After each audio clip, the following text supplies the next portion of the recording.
పోతాం. గింజలు పెట్టడం దండం పెట్టడం ఇలా మీ ఆవిడ పెట్టడం అంటాడు. పెట్టంటాం పెట్టపోరా అన్నప్పుడు మనం వేసి అటు నడుపుతాం నాకండి ఎంతమంది నడుపుతావురా. మళ్ళీ ఎట్లా వద్దు నువ్వు అనుకుని పోతావు దేహేది పోయినప్పుడు మళ్ళీ అలా కదా కుక్కలు కొట్టి కదట. సరే కుక్కలు కొట్టి కావాలి కదా కత్తులలో పెట్టాలని మన గుర్రాన్ని కొట్టే కంజాబాల సరక సరుకోలు తీసుకుని కొడుతప్పుడు అన్నాడు.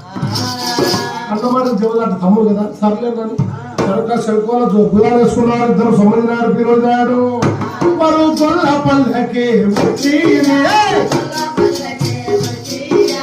గొల్ల పల్లెలో పలైతేనా రంగు సావిడికి వచ్చి